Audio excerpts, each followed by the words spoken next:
Hello guys, in this video में आपको अपना 30 डे ट्रायल शेयर करने वाली हूँ। जब भी हमें इंग्लिश सीखना होता है तो यूजुअली लोग हमें बोलते हैं कि आप पढ़ो एंड बोलो। हम पढ़ने वाला पार्ट तो कर लेते हैं बट बोलने वाला पार्ट कहीं ना कहीं लैग कर जाते हैं। सो बेसिकली इस 30 डे ट्रायल में मैंने इंग्लिश की रीडिंग पे फोकस किया है। मैंने द हिंदू न्यूज़पेपर लिया और उसमें द एडिटोरियल पार्ट होता है, उसको उसके आर्टिकल रीड करती थी। By the end of the journey मैंने क्या सीखा, क्या समझा, मैं आपको वही बताने वाली हूँ इस वीडियो में। फर्स्ट एंड फॉरमोस्ट थिंग इसे 30 डेज तक करना।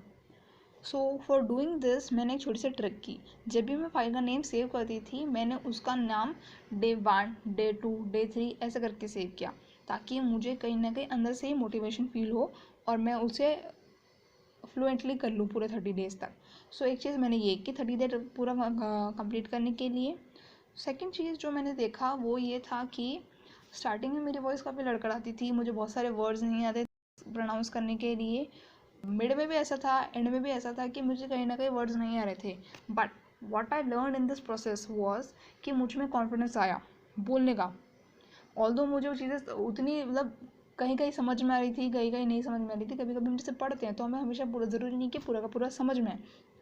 ऑल्दो मुझे मतलब थोड़ा बहुत समझ में आ रहा था, आइडिया हो रहा था कि किस बारे में बात हो रही है, पूरा नहीं समझ में आ रहा, बट मुझ में उस चीज़ को पढ़ने के लिए कॉन्फिडेंस था। थर्ड जो मैंने चीज़ देखी वो ये था कि टाइम।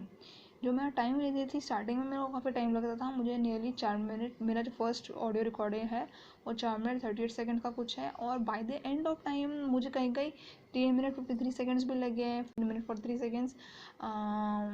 तो एक हाँ ये चीज़ हुई कि मुझे रीडिंग स्पीड में काफ़ी इंक्रीज़ आया। और एक जो मोस्ट एंड फॉरमोस्ट थिंग जो हुई है वो मुझ में ये फील होता है कि मैं 30 डे तक कर पाई और उसका कॉन्फिडेंस है मुझ में। सो मैं इसे 30 डे और करने की कोशिश करूँगी ताकि मुझे जो पढ़ रही हूँ मैं उसकी अंडरस्टैंडिंग भी बिल्ड हो। सो या But it is a freedom that comes with responsibility, and responsible speech is not just something that does not contain abuse, defamation, incitement to violence. It is increasingly seen as expression that tends not to discriminate against or incite